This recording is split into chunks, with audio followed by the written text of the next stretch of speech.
মা, যদি আজকে রাত্রিতে লক্ষিন্দরের মৃত্যু না হয় তাহলে তাহলে জগৎ সংসারী তার কখনো কোনোদিনও মৃত্যু হবে না, আর মৃত্যুবরণ হবে না। আর হ্যাঁ, যদি তুমি লক্ষিন্দরকে দংশন করতে না দিবা পারো, আমি নিজেই যাবো লক্ষিন্দরকে দংশন করতে। লক্ষিন্দরকে দংশন করার পর আমার যত সর্পকুল রয়েছে, আমার যত স্বল্পকুল রয়েছে, সব সর্পকুল আমি বিনাশ করে দেব। ও মা পাতায় ওখানে কারাবো ঘা, দয়া লাগে মায়া লাগিল রে। মা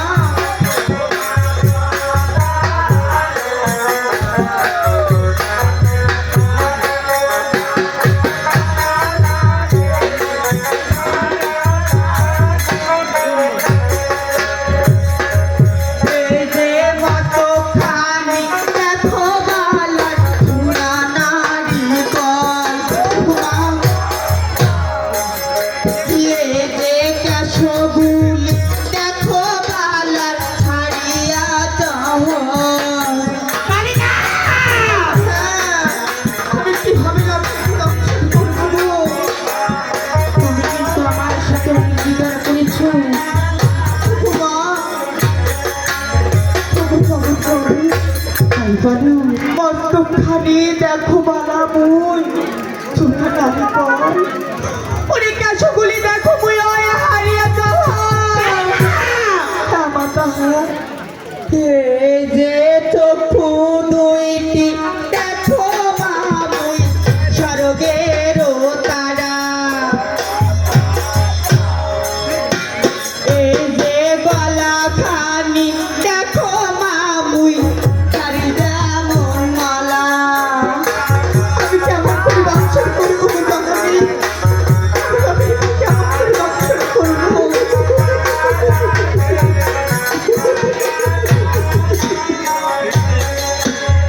মাতা চক্ষু দুইটি দেখো বালার মুই স্বর্গের তারা, ওরে গলা খানি দেখো মা মুই ঝাড়ের যেমন ডালা।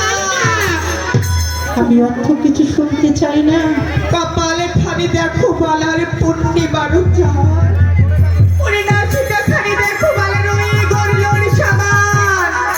তুমি যেভাবে হোক তুমি লক্ষ্মীকে দংশন করে আমার গোছরে চলে এসো। কি বলছেন মা? আমার গোছরে চলে এসো বাচ্চ। এখন আমি কি করি? আমি তো একটি লক্ষার সর্বশরীরে গড়ি দেখিলাম ঠাই ঠাই, পেলে মাত্র বসে আমি লক্ষার না পাই। এদিকে লক্ষাই ওদিকে মা, এখন আমি কি করি? আমি যদি লক্ষাইকে মারলি লাঠি, যেভাবে আমার বিনা দোষে মস্তকে করেছিস পদাঘাত, সেভাবেই আমি করি এখন করিব আঘাত।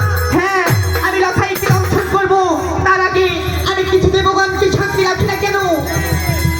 আজি আছো যত দেবগণ সাক্ষী থাকো এখন। লক্ষাই বিনা দোষে আমার মস্তকে যেভাবে করেছে পদাঘাত, সেভাবেই আমি এখন লক্ষাইকে করিব আঘাত। লক্ষাই এবার নিজের মৃত্যুর জন্য প্রস্তুত হয়ে যা। লক্ষাই নিজের মৃত্যুর জন্য প্রস্তুত হয়ে যা।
কোনটা দিয়ে কেন ওরে ডাকে দেব ওর বাপু মা ওরে আরো ডাকা ওর মাছ ওরে তোর বাপের ভাই বাড়ি গেল ওরে পাটি ভরা ভাই দাঁড়ো বাবু ওরে তাতে ছিল প্রিয় আগুন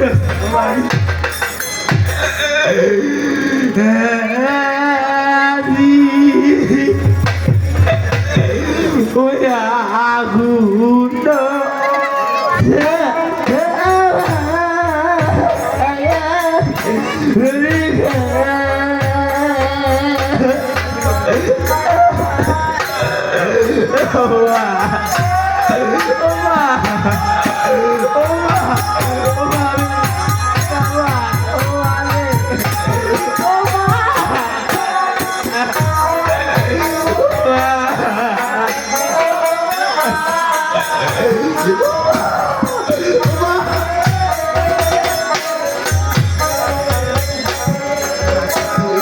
Oh,